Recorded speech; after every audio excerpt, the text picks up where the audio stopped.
Oke. Assalamualaikum warahmatullahi wabarakatuh. Uh, Demiters, boleh demit dimanapun berada yang di Jakarta Padang ataupun Jakarta Petang.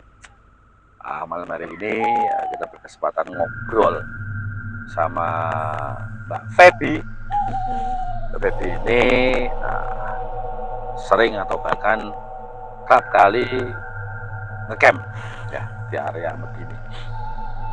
Dan kebetulan kita ketemu, ngobrol-ngobrol, dia ada pengalaman melihat sosok makhluk ya waktu dia jalan-jalan di area Curug, berarti. Iya, betul. Curug, karena melihat sosok seperti apa yang Mbak Feby lihat pada saat itu? Kan bareng-bareng tuh, Mbak, sama teman-teman cewek-cewek. Terus iseng naik ke situ. Malam-malam jam berapa ya? Jam habis maghrib, habis isya gitu kan. Nah, terus berempat berlima di yang pohon kayak kembar gitu. Tapi jaraknya nggak sejajar gini. Kayak gini kan. Ada selah jalan. Ini masuk situ, temenku lihat kayak sekelebat gitu, tapi cewek. Terus kayak putri kerajaan gitu, cantik katanya. Gitu ya. Dia bawa apa dia? Putrinya itu pakai kemben atau sosok pakai baju kerajaan atau baju prajurit atau baju apa? Karena ada beberapa narasumber sih pernah lihat sosok itu, ada seorang putri, ada seorang prajurit perang, ada seorang prajurit wanita seperti itu. Nah, itu yang dilihat itu sekelebat atau sempat berapa detik menambahkan diri?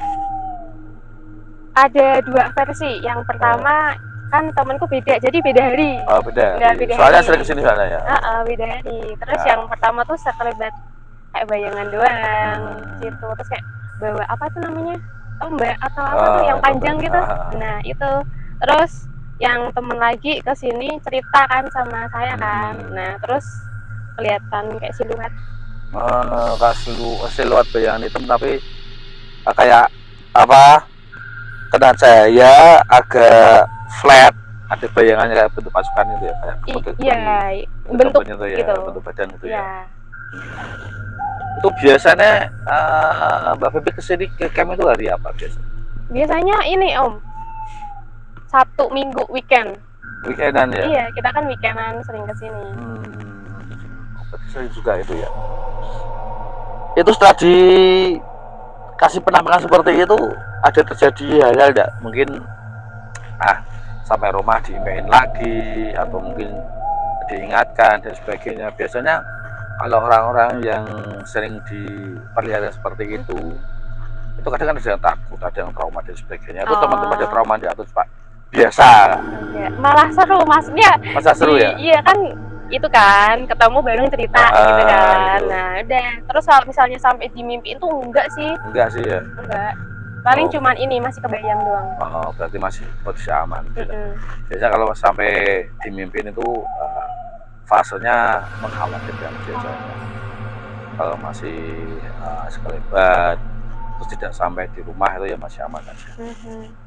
Itu Mbak Feby sering kesini tuh sebulan berapa kali? Enggak mesti sih Om, 1 bulan sekali atau selengganya kita. Jadi kayak kita mau ngecamp terus kan ini ya, biar waktunya barengan kerja juga soalnya. Tapi dengan kejadian penampakan itu enggak pada takut ya? Enggak. Malah udah kayak nyari-nyari gitu. Nyari-nyari yang ya, karena memang wujudnya tidak menakutkan ya. Coba wujudnya menakutkan seperti saya misalnya gitu. Enggak mau lagi. Enggak mau lagi ketemu gitu ya.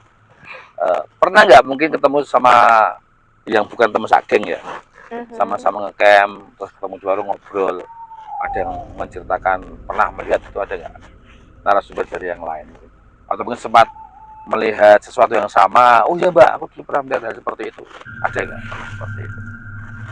Belum sih Om, mungkin karena takut kali ya. Maksudnya kalau lagi di sini kan ngomong kayak gitu takut kan. Gitu ya. Kecuali kalau dia pada turun baru diomongin. Itu ya, berarti jelas ya. Kalau penampakan itu yang terjadi di pojok itu. Dan memang kalau dilihat dari auranya itu dari tim Demit masuk sini tuh adem sebenarnya. Memang hawanya adem ya. Cuma dari sisi mistisnya, sisi supranaturalnya itu tidak ada makhluk-makhluk gaib itu yang sifatnya kayak jahat terus menakutkan, itu tidak usah ada sini. Cuma kalau area turun waktu naik dari limut ke atas gitu masih ada beberapa yang masih sifatnya mengganggu dan mukanya itu sangat menakutkan sekali. Ya moga gak bertemu seperti itu. Nah, kalau ini saya katakan pertama itu memang ada dan itu memang tidak mengganggu sekali. Kita cuma sebatas membuktikan bahwa saya ada di sini dan mungkin bisa menjaga kebersihan dan sebagainya, itu sudah cukup bagi mereka untuk membuat kenyamanan yang ada di tenda. Betul. Pemirsa, ini sedikit curhat ataupun sarasehan ya pengalaman Mbak Feby waktu di sini. Nanti kita coba lihat seperti apa pohon kembar itu dan kira-kira apa pusaka ataupun makhluknya ada di dalamnya. Terima kasih, sampai bertemu di penelusuran selanjutnya. Assalamualaikum warahmatullahi wabarakatuh.